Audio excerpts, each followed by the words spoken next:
Isso foi um acontecimento que me tocou profundamente. Ouvir evocar nas fontes do Nilo a concepção egípcia primitiva dos dois acólitos de Osíris, Horus e Seth. A experiência e representação original da África que se espalhara de algum modo com as águas sagradas do Nilo até a costa do Mediterrâneo. Ad-Hista, Sol levante, princípio de luz como Horus, Aik, princípio de sombra, criador da angústia. Nesse simples ritual da morte, as palavras pronunciadas pelo Laibon e a oferenda de leite unem os opostos, pois ele sacrifica simultaneamente aos dois. Ambos têm o mesmo poder e a mesma importância, uma vez que o tempo de sua dominação, o dia e a noite, tem visivelmente uma duração igual de 12 horas.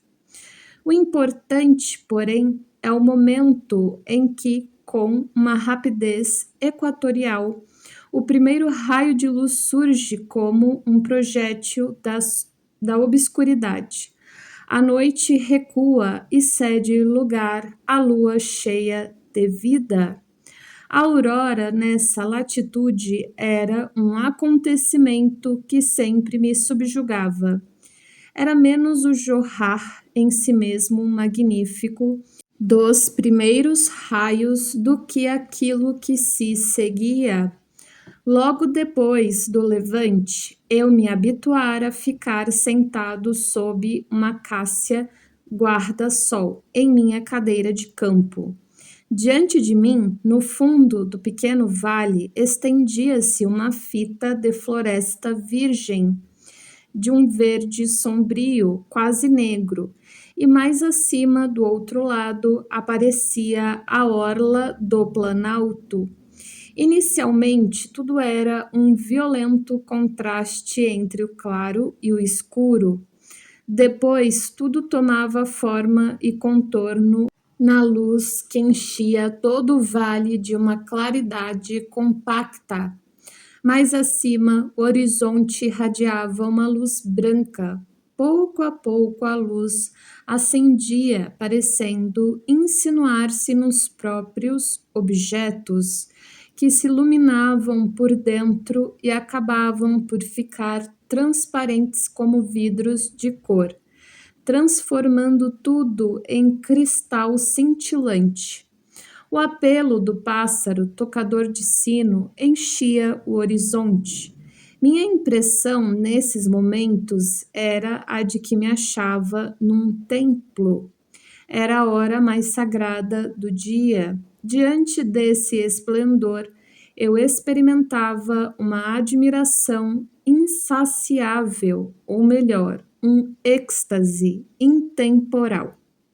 Perto do lugar em que me achava havia um grande rochedo, habitado por grandes macacos, babuínos papiões. Todas as manhãs sentavam-se tranquilos, quase imóveis, no cume, do lado ensolarado do rochedo. Mas, durante o dia, enchiam a floresta de barulhos e de gritos agudos, da mesma forma que eu pareciam reverenciar o nascimento do sol. Lembravam-me os grandes sinocéfalos do templo de Abu Simbel, no Egito, que repetem gestos de adoração. Contam sempre a mesma história. Desde sempre veneramos o grande Deus que salva o mundo, surgindo como irradiante luz celeste da grande obscuridade. Nessa época, compreendi que, desde a origem, uma nostalgia de luz e um desejo inesgotável de sair das trevas primitivas habitam a alma. Ao cair a grande noite, tudo se impregna de profunda melancolia e de uma indizível nostalgia de luz. Isso se exprime nos olhos dos primitivos e pode ser visto também nos olhos dos animais. Há no olhar animal uma tristeza que nunca se sabe se está ligada profundamente à sua alma ou se é o significado doloroso e pungente que emana do ser primitivo. Esta tristeza é a atmosfera da África, a experiência de sua solidão, as trevas dos primeiros tempos, um mistério maternal. Eis porque o nascimento do sol na manhã é o acontecimento que subjuga os negros. O instante que a luz se faz, o instante em que a luz se faz é Deus. Esse instante é liberador. É a experiência primitiva do momento vivido que já se perde e esquece quando se pensa que o sol é Deus. Abre aspas. Alegramo-nos de que a noite, hora em que os espíritos erram, tenha chegado ao fim. Fecha aspas. Dizem os indígenas, isto já é uma racionalização, na realidade, pesa sobre o país uma obscuridade, bem diferente da noite natural. É a noite psíquica primitiva, os inúmeros milhões de anos durante os quais tudo foi sempre tal como continua a ser hoje. A nostalgia da luz é a nostalgia da consciência. Quando nossa felicíssima estada no Monte Elgon se aproximava do fim, com tristeza desarmamos nossas tendas e nos propusemos a voltar. Nessa época, não podia imaginar que jamais reviveria uma experiência tão maravilhosa. Depois disso, porém, foram descobertas perto de Cacamegas jazidas de ouro. Em meu país distante soprou o movimento Mau-Mau, e entre nós um brutal despertar interrompeu nosso sonho cultural. Descemos a vertente sul do Monte Elgon. Modificava-se lentamente o caráter da paisagem. Montanhas mais altas, cobertas de espessas florestas virgens, desciam as planícies. Os indígenas eram mais negros, seus corpos mais pesados e maciços, sem a elegância dos maçaís. Chegamos ao país dos bugichos e ficamos algum tempo na casa de repouso, situada no alto em Bunambale. De lá tínhamos a visão magnífica do vasto vale do Nilo. Continuamos o caminho até Mibala e alcançamos, enfim, Jinja. À beira do lago Vitória, com 2 caminhões Ford, carregamos as bagagens até o trem de bitola estreita que de 15 em 15 dias fazia o percurso até o lago Chioga. Um vapor de rodas cuja caldeira era aquecida a lenha transportou-nos depois de alguns incidentes a Masindiport. Lá, um caminhão levou as bagagens e chegamos a Masinditown, situada no planalto que separa o lago Chioga de Alberto Nyanza. Numa aldeia que fica no caminho do lago Alberto a Rejaf, no Sudão, tivemos uma aventura inesquecível. O chefe local, homem alto, ainda jovem, apareceu com seu séquito. Eram os negros mais escuros que eu já tinha visto em minha vida. O grupo tinha um aspecto que não despertava confiança. O mamur literalmente significa encarregado, prefeito, administrador. De Mimul nos dera 3 ascaris para proteger-nos, mas logo vi que nem eles, nem os bois se sentiam à vontade. Cada um deles só tinha 3 cartuchos para os fuzis. Dessa maneira, sua presença era apenas um gesto simbólico do governo. Quando o chefe me propôs que organizássemos à noite um negoma, ou seja, dança, fiquei satisfeito com a ideia.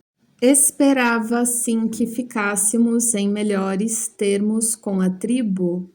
À noite, quando todos já queriam dormir, ouvimos tocar tambor e soar as trompas, e logo apareceram cerca de 60 homens equipados militarmente com lanças brilhantes, clavas e espadas, seguidos à distância por mulheres, crianças e mesmo bebês de colo que as mães traziam às costas.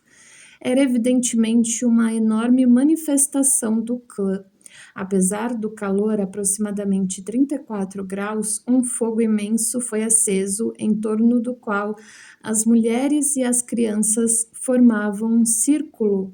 Os homens ficavam perto delas, num círculo exterior, tal como aquele que eu observara certa vez junto a um bando de elefantes acossados. Eu não sabia absolutamente se devia alegrar-me ou sentir-me ameaçado pela chegada desse grupo numeroso. Procurei com os olhos nossos bois e soldados.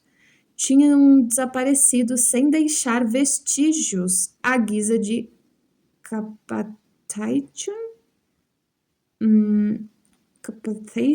benevolenti, para captar a benevolência. Distribuí cigarros, fósforos, alfinetes. O coro dos homens começou a entoar poderosos cantos guerreiros, os quais não faltava harmonia, e ao mesmo tempo começaram a bailar. As mulheres e as crianças batiam os pés em torno da fogueira.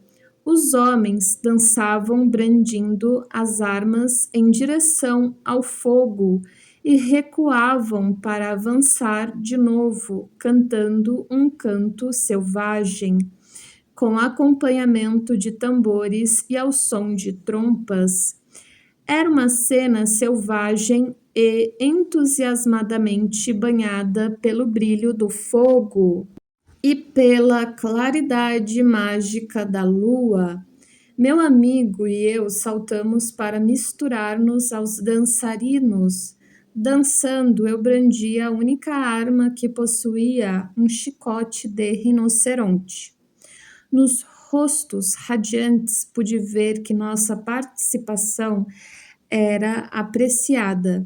O ardor dos dançarinos redobrava e todo o bando batia os pés, cantava e gritava enquanto o suor escorria. Pouco a pouco, o ritmo da dança e dos tambores acelerou. Sob a influência dessas danças e dessa música, os negros entram facilmente numa espécie de estado de possessão. Foi o que ocorreu. Mais ou menos às 11 horas, o transbordamento começou e o espetáculo tornou-se de repente muito estranho. Os dançarinos formavam uma horda selvagem e eu começava a temer pelo fim de tudo aquilo. Fiz um sinal ao chefe, exprimindo que já era tempo de terminar, que ele devia partir com seu séquito a fim de que todos pudessem dormir, mas ele queria dançar. Mais uma vez, e ainda outra, e mais outra. Lembrei-me de que um dos primos, Saracim, meus compatriotas por ocasião de uma expedição a Celebes, havia sido atingido por uma lança perdida durante um nogoma, ou nigoma, semelhante. Assim, pois, sem me preocupar com os pedidos do chefe, reuni os homens Distribuí cigarros e fiz gestos e sinais para que fossem dormir. Depois, brandi com um ar ameaçador, mas rindo ao mesmo tempo, meu chicote de rinoceronte, sem saber o que resultaria disso. Comecei também a gritar a plenos pulmões, em suíço-alemão, que já era o bastante, e que o melhor seria agora ir para a cama dormir. Eles observaram, naturalmente, que eu apenas simulava estar encolerizado. Parece que era isso justamente o que convinha. Uma gargalhada geral se generalizou e, fazendo cabriolas, todos se separaram e se eclipsaram na noite em todas as direções. Muito tempo ainda ouvimos seus gritos e seus tambores.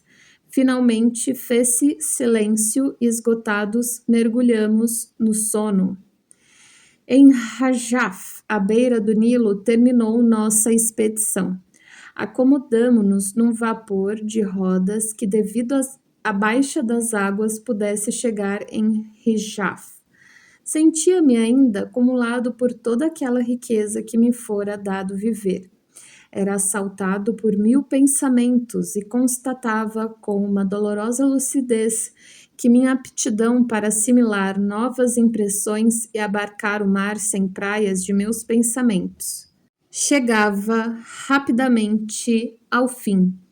Isso me obrigou a passar em revista mais uma vez todas as minhas experiências e observações, a fim de reter meus laços internos.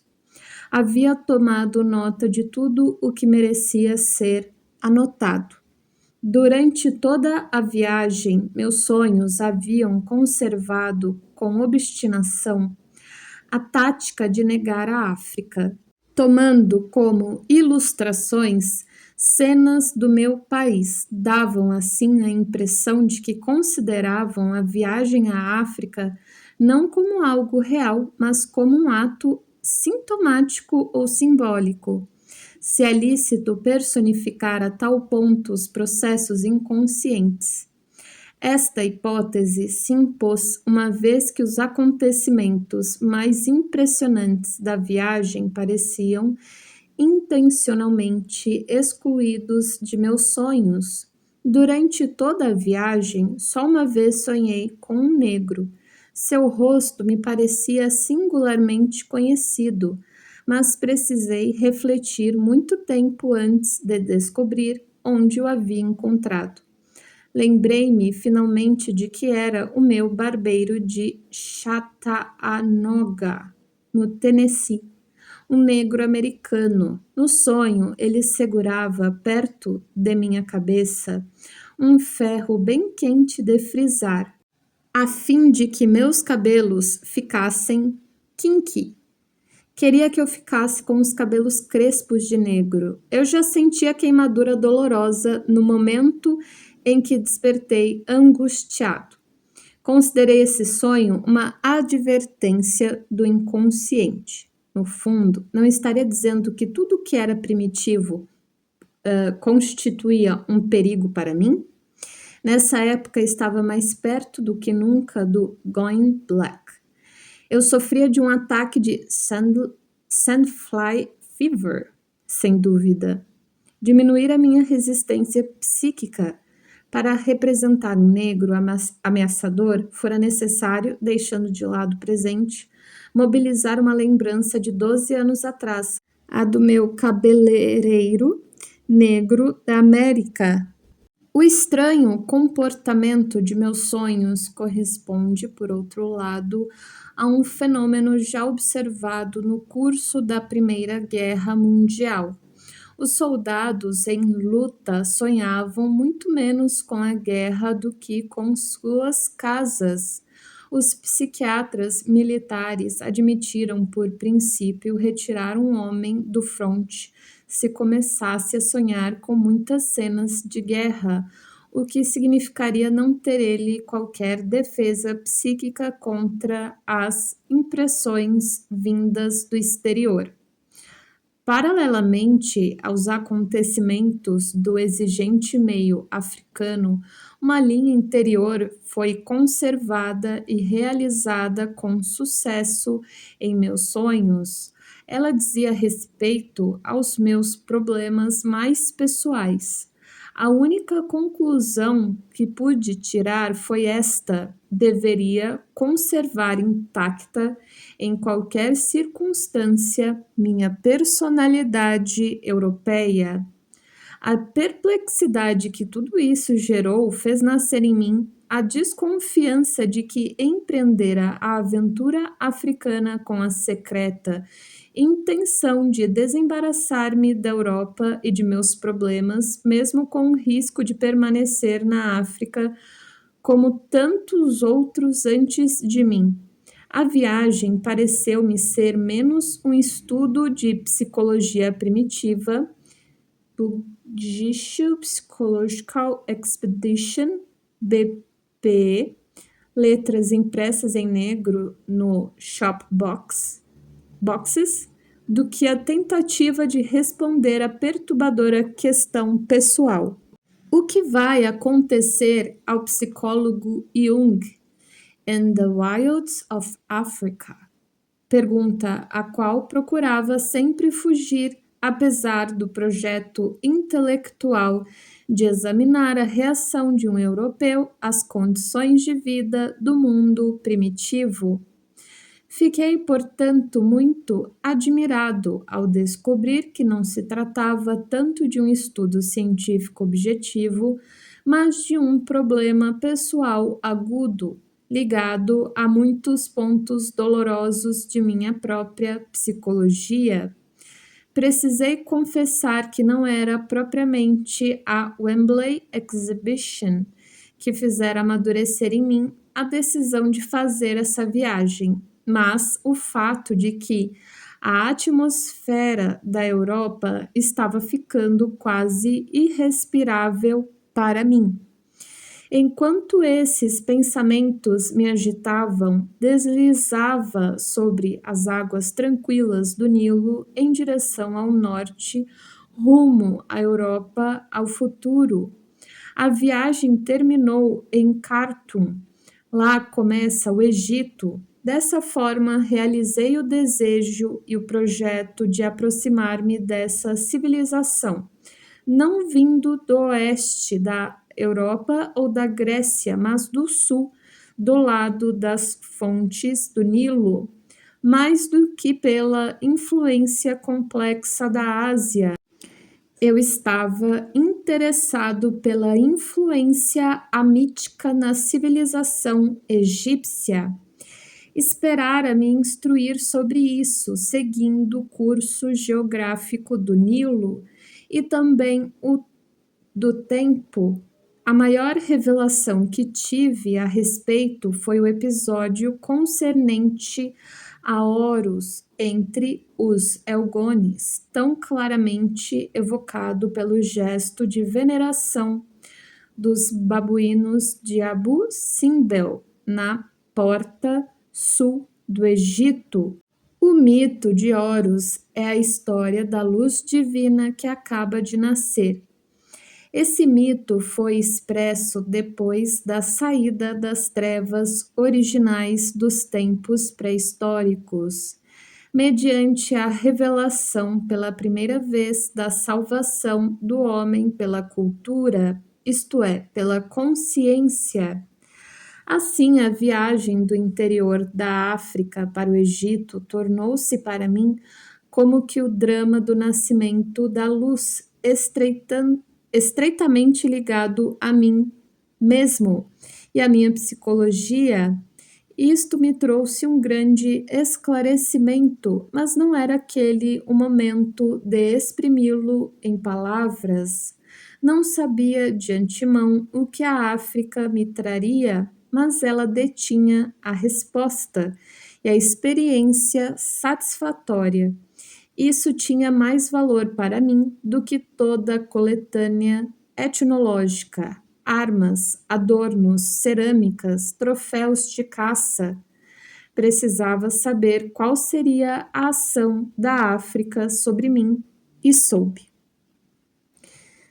Subtítulo: Índia.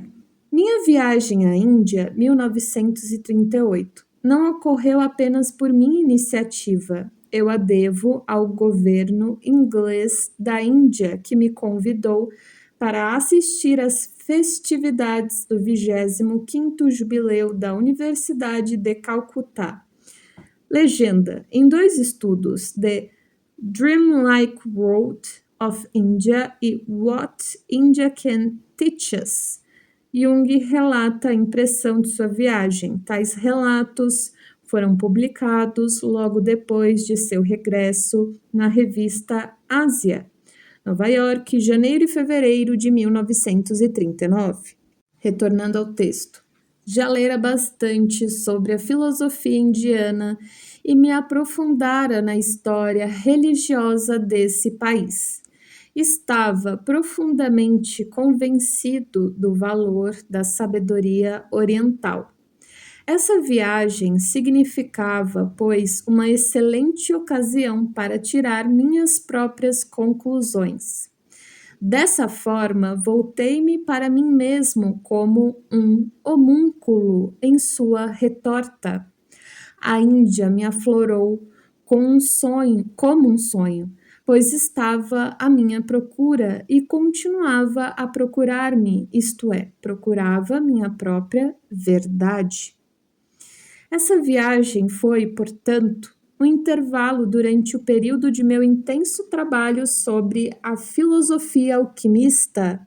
Este estudo não me dava tréguas, pelo contrário, incitou-me a levar comigo o primeiro volume do Theatrum Chemicum de 1602, que encerra os escritos mais importantes de Gerardus Dorneus. Durante a viagem, estudei a fundo esse livro do princípio ao fim. Dessa forma, uma peça fundamental e original do patrimônio do pensamento europeu foi constantemente confrontada com as impressões advindas da mentalidade e do gênio de uma civilização estrangeira. Esses 2 mundos haviam nascido em linha reta das primeiras experiências psíquicas do inconsciente e, em seguida, haviam engendrado concepções intuitivas semelhantes ou análogas, ou pelo menos comparáveis. Na Índia, encontrei-me pela primeira vez sob a influência direta de uma civilização estrangeira altamente diferenciada. Durante minha viagem através da África, impressões muito diversas, e não a civilização, foram determinantes. Na África do Norte, nunca tive ocasião de conversar com um homem que estivesse em condições de traduzir sua cultura em palavras. Agora, entretanto, apresentava-se a ocasião de falar com representantes da mentalidade indiana e podia compará-la com a da Europa. Isso foi para mim da maior importância. Mantive longas conversas cheias de interesse com S. Subramania Iyer, o guru do Marajá de Missouri, de quem fui hóspede durante certo tempo, como muitas outras personalidades cujos nomes infelizmente esqueci, mas evitei todos os possíveis encontros com os homens santos. Evitei-os porque devia contentar-me com minha própria verdade, nada aceitando fora daquilo que pudesse atingir por mim mesmo. Teria tido a impressão de cometer um roubo se procurasse ser instruído pelos santos, tomando sua verdade como se fosse a minha. A sabedoria deles lhes pertence, só me pertence aquilo que provém de mim mesmo. Na Europa, por um motivo ainda mais óbvio, nada posso emprestar do Oriente. Preciso viver por mim mesmo, segundo o que me diz meu ser interior ou segundo o que a natureza me traz. Não subestimo de maneira alguma a figura densa de significado do santo indiano, mas não tenho a presunção de poder apreciá-la como fenômeno isolado em seu justo valor. Por exemplo, não sei se a verdade que ele enuncia é uma revelação pessoal que a ele pertence ou se é um provérbio disseminado há milênios. O incidente típico ocorrido no Ceilão volta-me à mente. Numa rua estreita, dois camponeses tiveram as rodas de seus carros encaixadas uma na outra. Em lugar da contenda que era de esperar, cada um deles murmurou contida e polidamente palavras tais como Adukan Anatman, cujo significado é perturbação passageira, nenhuma alma individual.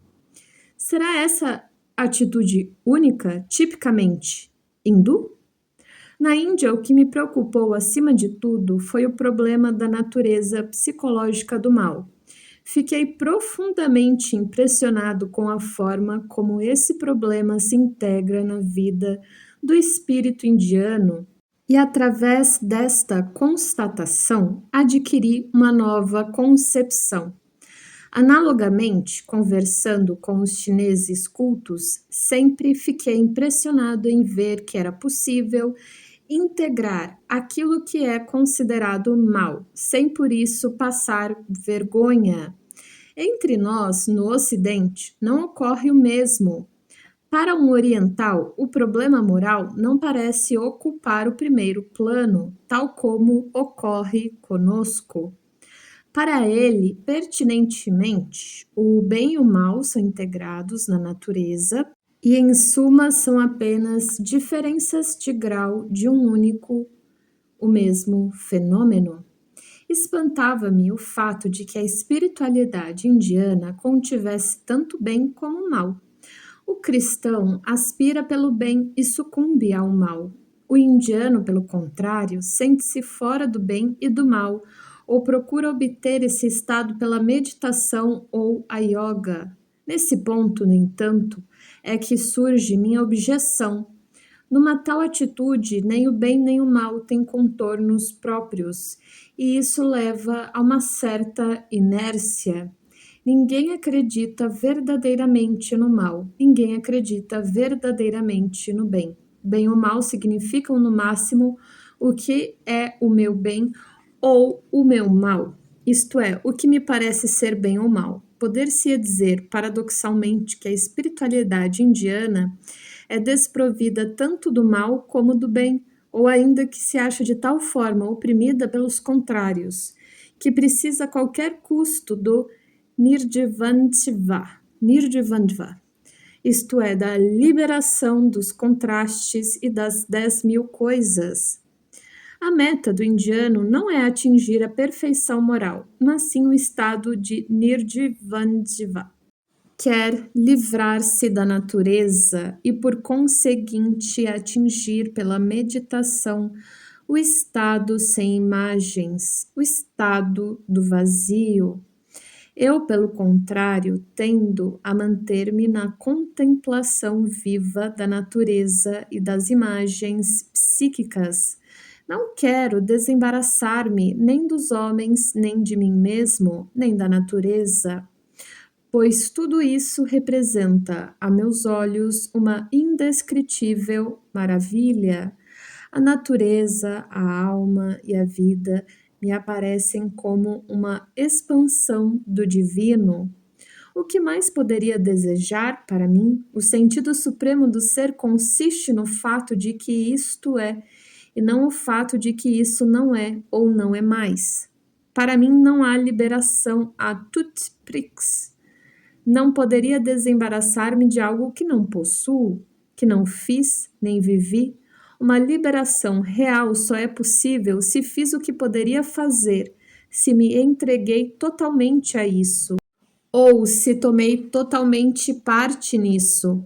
Se me furtar a essa participação, amputarei de algum modo a parte de minha alma que a isso corresponde. É claro que essa participação pode me parecer demasiadamente penosa e que eu tenha boas razões para não me entregar internamente a isso. Então, ver-me-ei constrangido a um non possumus e serei obrigado a reconhecer que talvez tenha omitido algo de essencial, que não cumpri uma tarefa. A consciência aguda de minha incapacidade compensa a ausência do ato positivo. O homem que não atravessa o inferno de suas paixões também não as supera. Elas se mudam para a casa vizinha e poderão atear o fogo que atingirá sua casa sem que ele perceba. Se abandonarmos, deixarmos de lado e de algum modo esquecermos-nos excessivamente de algo, correremos o risco de vê-lo reaparecer com uma violência redobrada. Em Konarak, Orissa, encontrei um pandit que me guiou e me instruiu por ocasião de uma visita ao templo e ao grande templo Carro. Da base ao cume, o pagode é coberto de esculturas obscenas e refinadas. Conversamos demoradamente sobre esse fato insólito. Meu guia explicou que se tratava de um meio de atingir a espiritualização. Objetei mostrando um grupo de camponeses jovens que olhavam essas maravilhas de boca aberta, que eles não pareciam a caminho da espiritualização, mas que compraziam em fantasias sexuais. Ao que meu interlocutor respondeu: mas é justamente disso que se trata. Como poderiam eles se espiritualizar se não realizassem primeiro o seu karma?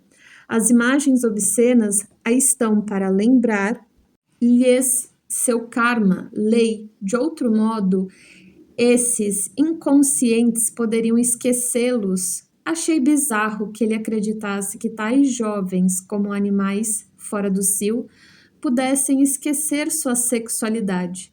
Mas meu sábio acompanhante permaneceu inflexível, sustentando que, inconscientes como animais, eles deviam ser advertidos com ênfase. Daí a decoração exterior. Lembrar-lhes o seu drama antes de entrarem no templo, se não tomassem consciência dele e o cumprissem, não poderiam participar de nenhuma espiritualização. Quando ultrapassamos o portal do templo, meu companheiro chamou-me a atenção para as sedutoras estátuas de duas dançarinas que, com um movimento tentador das ancas, acolhiam graciosamente o visitante. Abre aspas. Veja o senhor estas dançarinas, disse ele, elas têm o mesmo significado. Naturalmente isso não nos diz respeito, pois já atingimos um grau de consciência superior. Mas para os jovens camponeses representam uma advertência e um ensinamento indispensável. Fecha aspas. Quando saímos do templo e enquanto caminhávamos ao longo de uma aleia de lingam, disse de repente, abre aspas, o senhor está vendo estas pedras? Sabe o que significam? Vou confiar-lhe um grande segredo. Fecha aspas. Eu estava admirado, pois me parecia evidente que qualquer criança compreenderia a natureza fálica desses monumentos. Ele, porém, murmurou-me ao ouvido com a maior serenidade. These stones are men's private parts.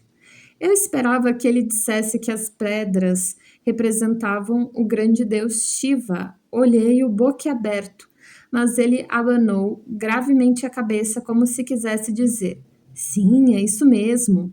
Sua ignorância de europeu nunca o descobriria. Quando contei essa história a Heinrich Zimmer, ele exclamou maravilhado. Enfim, ouço algo de real sobre a Índia. Nunca pude esquecer-me das stupas de Shanxi. Impressionaram-me com uma força inesperada e despertaram em mim a emoção que sinto normalmente. Ao descobrir alguma coisa, pessoa ou ideia cujo significado ainda permanece inconsciente. As stupas elevam-se sobre uma colina rochosa, a qual se chega por um atalho agradável, feito de lajes de pedra numa planície verdejante. São monumentos funerários ou relicários de forma semi-esférica, de acordo com o ensinamento de Buda no Mahaparinibbana Sutta. Eles foram fielmente restaurados pelos ingleses. O maior desses monumentos é cercado de um muro com 4 pórticos trabalhados. Entrando-se por um deles, o caminho dobra à esquerda, conduzindo a um deambulatório que gira no sentido dos ponteiros de um relógio. Nos 4 pontos cardeais erguem-se estátuas do Buda. Ao terminar uma volta completa, chega-se a um segundo caminho circular, mais alto e que gira no mesmo sentido.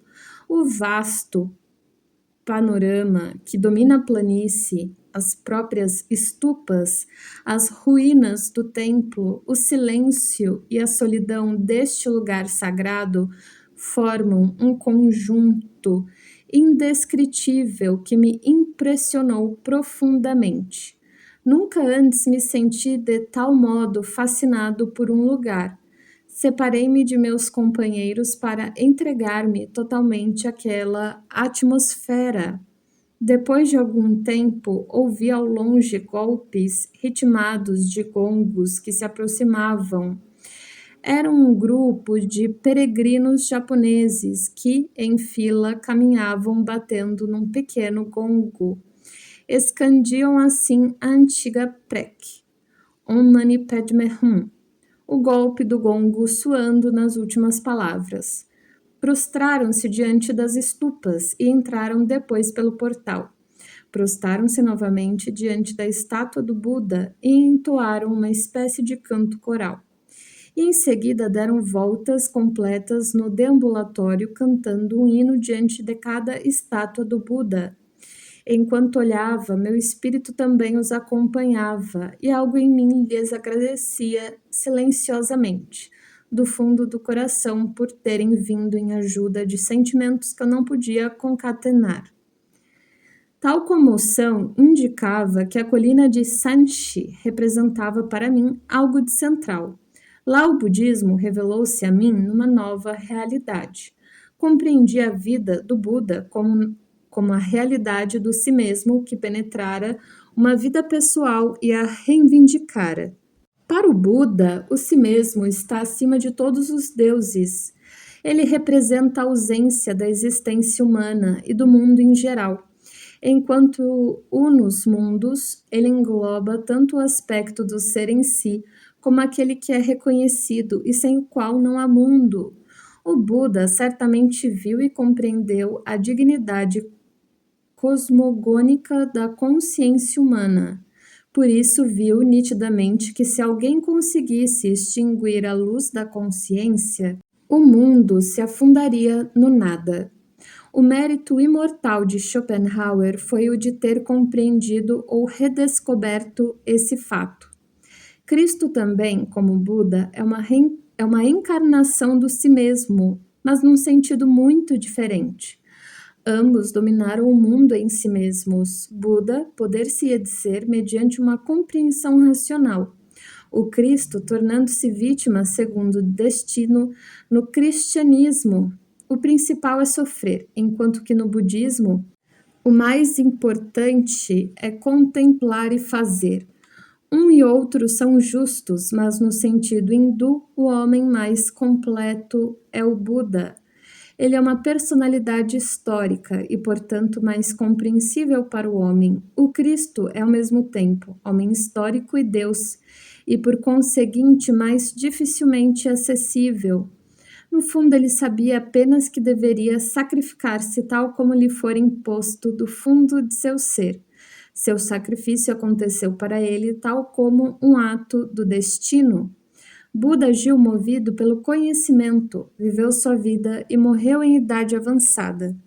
É provável que a atividade de Cristo enquanto Cristo se tenha desenrolado em pouco tempo. Nota de rodapé. Em conversas posteriores, Jung compara Buda a Cristo, segundo a atitude que tinham diante do sofrimento.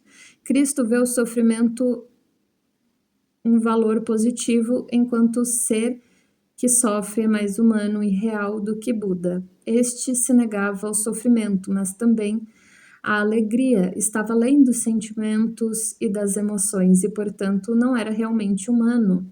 Nos evangelhos, Cristo é descrito de tal forma que só pode ser compreendido como homem-deus, ainda que nunca tenha deixado de ser homem. Buda, porém, durante a vida já se elevara acima da condição humana.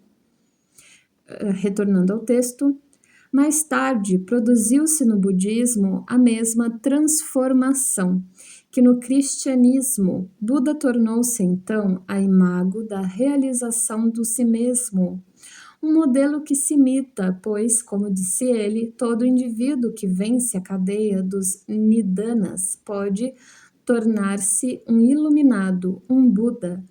Acontece o mesmo com o cristianismo. Cristo é um modelo que vive em cada cristão, expressão de sua personalidade total. Mas a evolução histórica conduziu à Imitation Christi, segundo a qual o indivíduo não segue o caminho de seu próprio destino para a totalidade, mas, pelo contrário, tenta imitar o caminho que Cristo seguiu. Da mesma forma, no Oriente, isso conduziu a uma fiel imitação do Buda. O fato de que o Buda se tenha tornado um modelo a ser imitado era, em si mesmo, uma debilitação de sua ideia, exatamente como a Imitation Christi. É uma antecipação da detenção fatal da evolução da ideia cristã. Buda, pela virtude de sua compreensão, elevava-se acima dos deuses do brahmanismo. Do mesmo modo, Cristo podia gritar aos judeus: "Vós sois deuses", João 10:34. Mas os homens foram incapazes de compreender o sentido dessas palavras. Pelo contrário, o Ocidente, chamado cristão, caminha a passos de gigante para a possibilidade de destruir o mundo em lugar de construir um mundo novo. Fui honrado na Índia com 3 diplomas de doutorado: Allahabad, Benares e Calcutá. O primeiro representa o Islã, o segundo o hinduísmo e o terceiro a medicina e as ciências naturais indo-britânicas. Era um pouco demais e tive a necessidade de repousar. Uma permanência de 10 dias num hospital foi providencial. Quando tive em Calcutá uma crise de desinteria, foi uma pequena ilha abençoada no mar inesgotável de minhas impressões. Nele encontrei o chão, o ponto de apoio de onde pude considerar as 10.000 coisas em seu turbilhão perturbador, as alturas e profundezas, as maravilhas da Índia e sua miséria indescritível, sua beleza e obscuridade. Restabelecido, voltei para o hotel e tive então um sonho característico. Eilu estava numa ilha desconhecida, provavelmente perto da costa sul da Inglaterra, em companhia de alguns amigos e conhecidos de Zurique. A ilha era estreita, pequena e quase desabitada, e se estendia perto de 30 quilômetros na direção norte-sul. Na costa rochosa ao sul elevava-se um castelo medieval no pátio do qual formávamos um grupo de turistas. Diante de nós erguia-se uma imponente torre através de seu portal.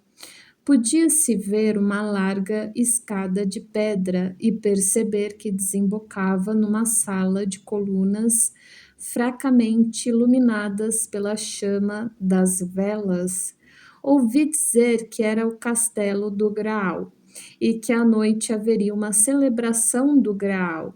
Essa informação parecia ter um caráter secreto, pois um professor alemão que se encontrava entre nós, extremamente parecido com o velho Monsen, nada sabia a respeito. Tive com ele uma conversa muito animada e fiquei impressionado por sua erudição e brilhante inteligência, mas havia um detalhe que me perturbava.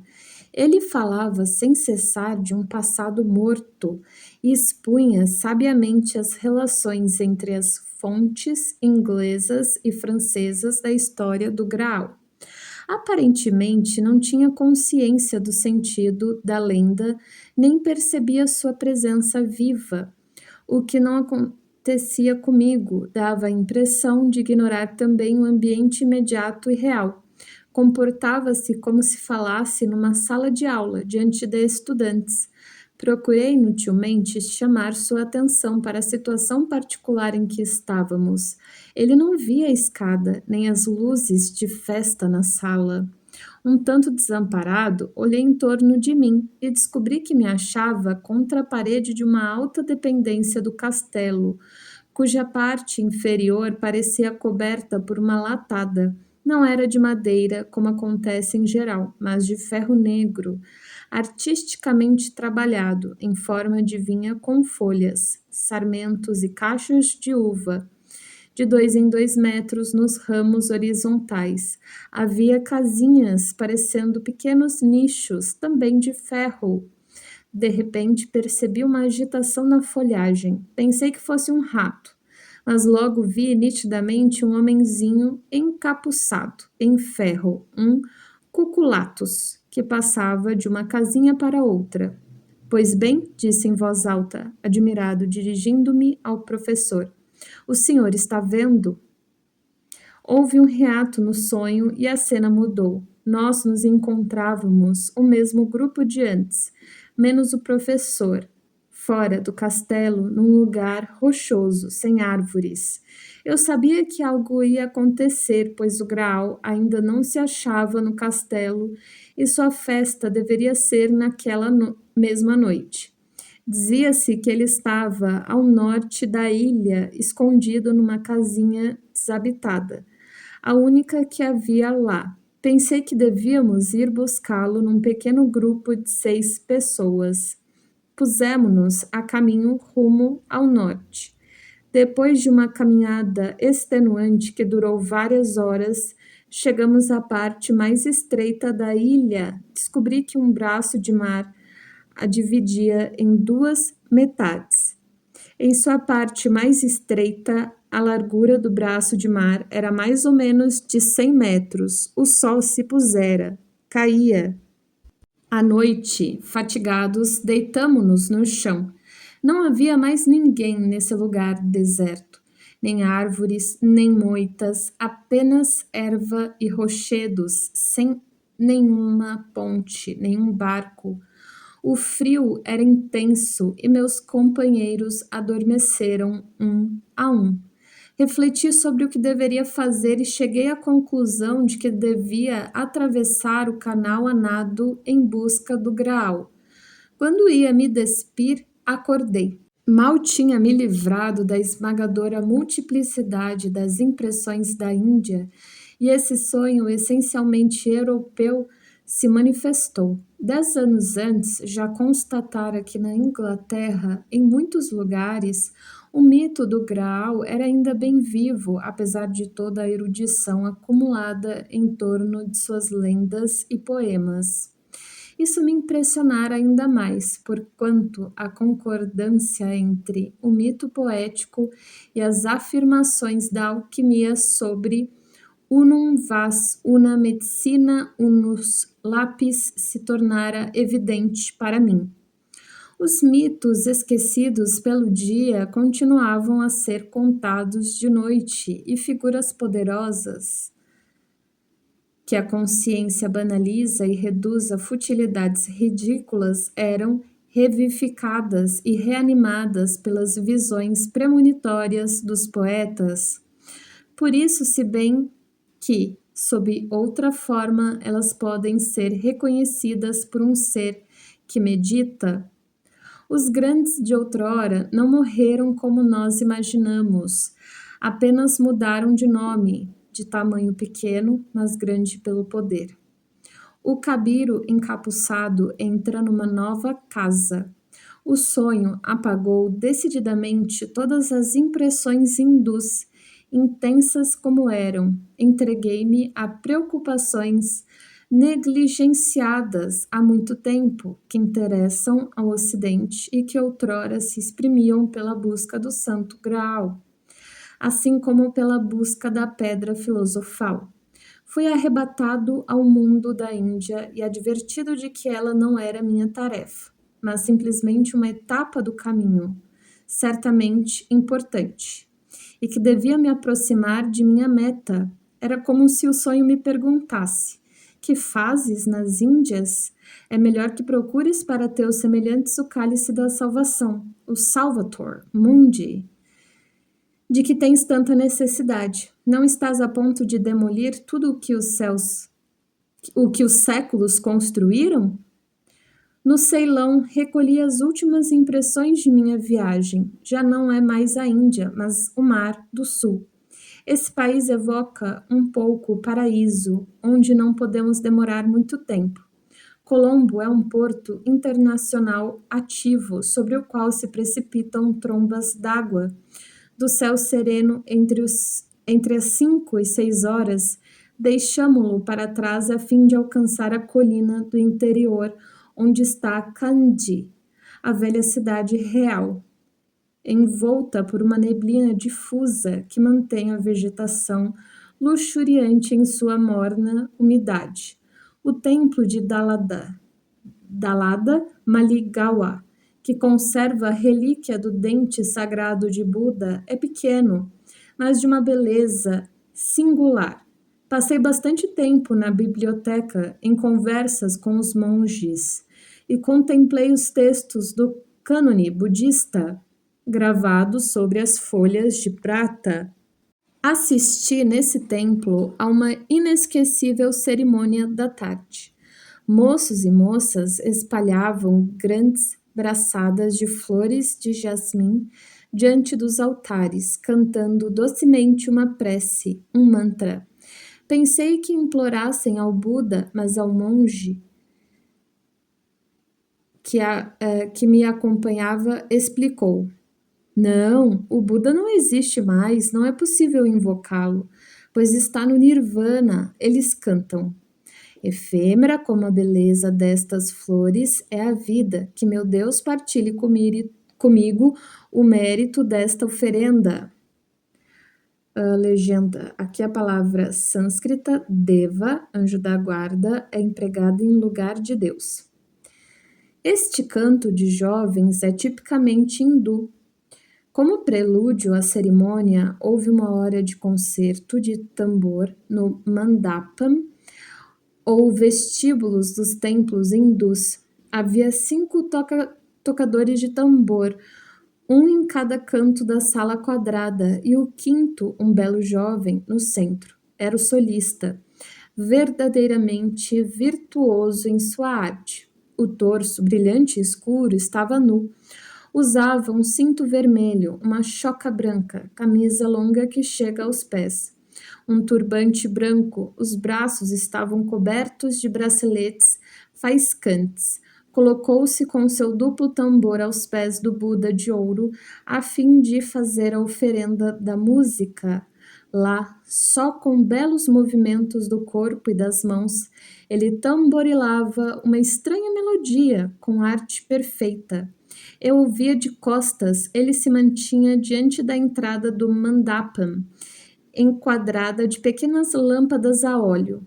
O tambor fala numa língua original ao ventre ou ao plexo solar. Este não implora, mas engendra. O mantra meritório ou a expressão meditativa.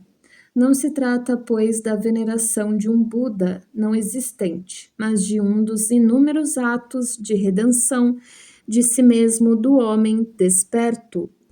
No início da primavera, comecei a viagem de retorno de tal modo subjugado por minhas impressões que não desci em Bombay, mas permaneci mergulhado nos meus textos alquimistas latinos. Entretanto, as Índias deixaram vestígios em mim que vão de um infinito a outro infinito. Subtítulo: Ravenna e Roma. Em 1913, quando fui pela primeira vez a Ravenna, fiquei profundamente impressionado com o monumento funerário de Gala Placidia. Pareceu-me significativo e singularmente fascinante. 20 anos mais tarde, numa segunda visita, fui tomado pelo mesmo sentimento. Novamente, o túmulo despertou em mim uma estranha e intensa impressão. Estava em companhia de uma senhora minha conhecida e fomos do mausoléu diretamente ao batistério dos ortodoxos. O que me chamou a atenção em primeiro lugar foi a doce luz azul que banhava a sala. Não fiquei intrigado, nem me perguntei sobre sua origem, nem me detive no fato de não haver uma origem para aquela luz. Fiquei sem dúvida admirado de ver, em lugar das janelas de que me lembrava ter visto anteriormente, 4 grandes afrescos em mosaicos de uma beleza indescritível. Julguei que os havia esquecido completamente e fiquei aborrecido com a infidelidade da minha memória. O mosaico da face sul representava o batismo no Jordão. Uma segunda imagem do lado norte representava os filhos de Israel atravessando o Mar Vermelho. A terceira, a leste, logo se apagou em minha lembrança. Representava, talvez, Naaman, no Jordão, lavado de sua lepra. A velha Bíblia de Meriam que tenho em minha biblioteca contém uma representação semelhante desse milagre. O quarto mosaico a oeste do batistério e que olhamos em último lugar era o mais impressionante. Representava o Cristo estendendo as mãos a São Pedro, prestes a desaparecer nas águas. Nós nos detivemos por pelo menos 20 minutos diante desse mosaico e discutimos sobre o rito original do batismo e principalmente sobre a espantosa concepção do batismo, iniciação comportando real perigo de morte. Em tais iniciações, era muitas vezes necessário que a vida fosse posta em risco, o que exprimia a ideia arquetípica da morte e do renascimento. Assim, na origem, o batismo consistia numa verdadeira imersão que evocasse, pelo menos, o perigo do afogamento. Até hoje conservo a mais nítida lembrança do mosaico representando São Pedro, afundando nas ondas. Cada detalhe se apresenta diante de meus olhos. O azul do mar, as pedras do mosaico e as palavras saindo da boca de Cristo e de São Pedro que eu tentava decifrar. Ao sair do batistério, fui logo comprar em Alinari as reproduções dos mosaicos. Foi impossível encontrá-las. Como não tivesse muito tempo, tratava-se de uma visita rápida. Adiei essa compra pretendendo encomendá-las de Zurique.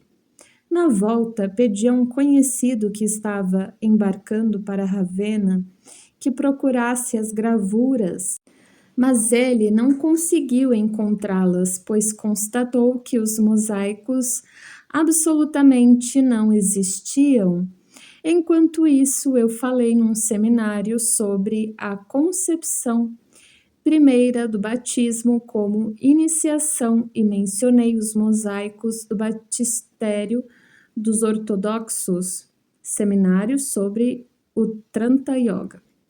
Tenho ainda gravadas na memória todas as figuras desses mosaicos.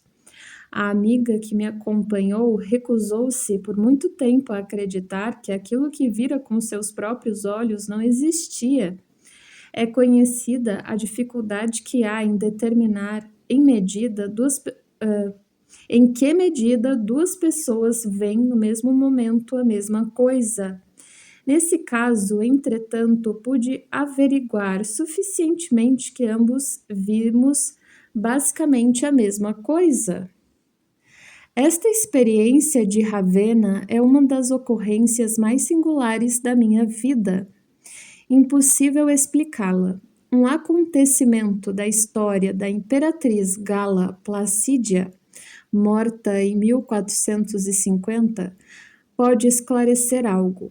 Por ocasião de uma travessia de Bizâncio a Ravenna, em pleno inverno, sobre um mar encapelado, ela fez a promessa de construir uma igreja onde seriam representados os perigos do mar, se conseguisse se salvar. Cumpriu a promessa mandando construir em Ravenna a Basílica de San Giovanni, que fez decorar de mosaicos. No princípio da Idade Média, San Giovanni foi destruída por um incêndio com todos os seus mosaicos, mas na Ambrosiana de Milão encontra-se ainda o esboço de um desenho representando Gala Placídia num barco. Admirado, interessei-me em saber qual poderia ter sido a vida desta mulher de inteligência e cultura superiores ao lado de um príncipe bárbaro. Seu túmulo parecia ser o último vestígio pelo qual eu poderia ainda atingir a sua personalidade. Seu destino, a maneira de ser, tocavam-me muito. Minha ânima encontrava em sua natureza intensa expressão histórica, que lhe convinha. Através dessa projeção, fora atingido o elemento intemporal do inconsciente, e essa atmosfera onde o milagre da visão se torna possível, este, no momento em que ocorreu, em nada se distinguia da realidade. Legenda. Jung não considerava a visão como um fenômeno de sincronicidade, mas como uma nova criação momentânea do inconsciente, em relação à ideia arquetípica da iniciação. A causa imediata da concretização estaria, segundo ele, na relação de sua ânima como Gala Placídia e na emoção provocada por tal fato. Retornando ao texto. A ânima do homem é carregada de um caráter eminentemente histórico, como personificação do inconsciente.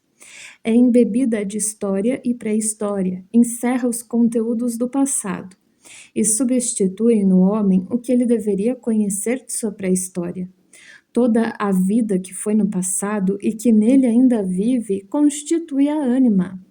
Em relação a ela, sempre tive a impressão de ser um bárbaro que, no fundo, não tem história como um ser saído do nada, sem passado nem futuro. Por ocasião do confronto com a ânima, corri realmente os perigos que vi representados nos mosaicos. Podia afogar-me, mas tive a sorte de São Pedro, que, pedindo socorro, foi salvo por Jesus. Poderia ter acontecido comigo o mesmo que ao exército do faraó. Mas como São Pedro e Naaman, escapei e a integração dos conteúdos inconscientes contribuiu de modo essencial para a complementação de minha personalidade. O que ocorre no ser que integra em sua consciência conteúdos antes inconscientes quase escapa à descrição discursiva. O único caminho possível se dá através da experiência. Não há dúvida de que se trata de algo subjetivo. Minha experiência no batistério de Ravenna deixou-me uma impressão profunda. A partir desse momento, sei que um conteúdo interior pode ter a aparência de um fato exterior e vice-versa. As paredes reais do batistério que meus olhos físicos deveriam ver estavam recobertas e transformadas por uma visão tão real quanto as fontes batismais, que também lá estavam inalteradas. Nesse momento, o que era real? Meu caso não é absolutamente único no gênero, mas quando ocorre conosco algo de semelhante, não podemos deixar de tomá-lo mais a sério do que quando ouvimos falar a respeito ou quando lemos o seu relato. Em geral, diante de tais relatos, sempre lançamos mão de uma série de explicações.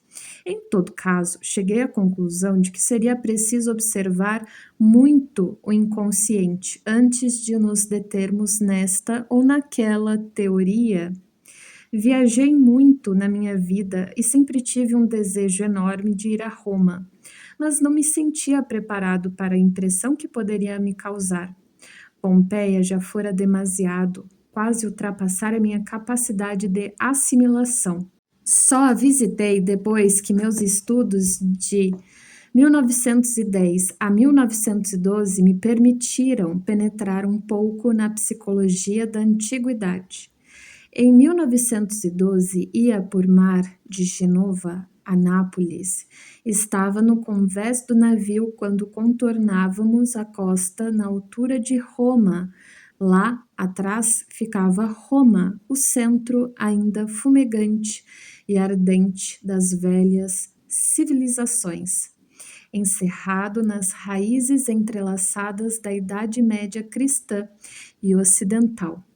Lá jazia ainda a viva antiguidade em todo o seu esplendor e crueldade. Os homens sempre me espantam quando vão a Roma, como se fossem a Paris ou a Londres. Claro que é possível tirar dessas duas cidades um prazer estético, mas quando, a cada passo, somos tocados até o fundo do nosso ser pelo espírito que já reinou num lugar, quando aqui um fragmento de muralha e lá uma coluna nos fixam com uma face imediatamente reconhecível. Então é diferente. Já em Pompeia, coisas imprevistas tornaram-se conscientes e certos problemas foram colocados além do meu saber.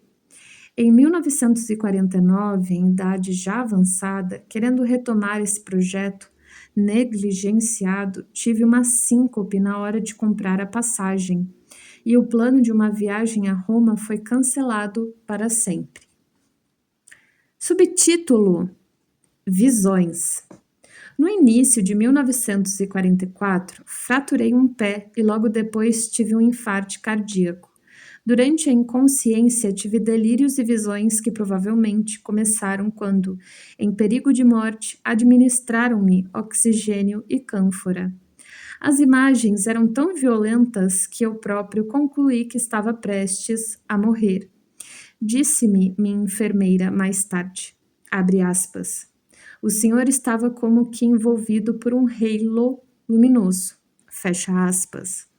Atingido o limite extremo, e não sei se era sonho ou êxtase, seja o que for, aconteceram coisas muito estranhas. Parecia-me estar muito alto no espaço cósmico, muito ao longe, abaixo de mim. Eu via o globo terrestre banhado por uma maravilhosa luz azul. Via também o mar de um azul intenso e os continentes. Justamente sob os meus pés estava o Ceilão e na minha frente estendia-se o subcontinente indiano. Meu campo visual não abarcava toda a Terra, mas sua forma esférica era nitidamente perceptível e seus contornos brilhavam como prata através da maravilhosa luz azul. Em certas regiões, a esfera terrestre parecia colorida ou marchetada de um verde escuro como prata oxidada. Bem longe à esquerda, uma larga extensão, o deserto vermelho alaranjado da Arábia. Era como se ali a prata tivesse tomado uma tonalidade alaranjada. Adiante, o Mar Vermelho e mais além, como no ângulo superior esquerdo de um mapa, pude ainda perceber uma nesga do Mediterrâneo. Meu olhar voltara-se sobretudo para essa direção, ficando o restante impreciso. Evidentemente via também os cumes nevados do Himalaia, mas cercados de brumas e nuvens, não olhava à direita, sabia que estava prestes a deixar a terra.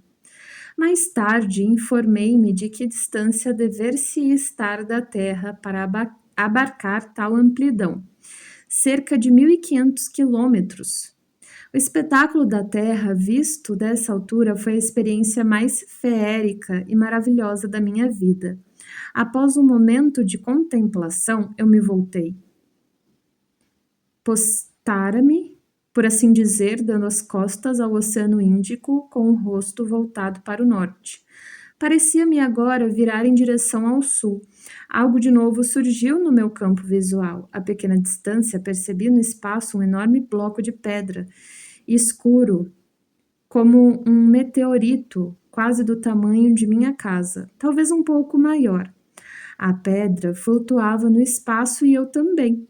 Vi pedras semelhantes nas costas do Golfo de Bengala. São blocos de granito marrom escuro, nos quais às vezes se escavavam templos. Minha pedra era também um desses escuros e gigantescos. Pessoal, chegamos na página 253.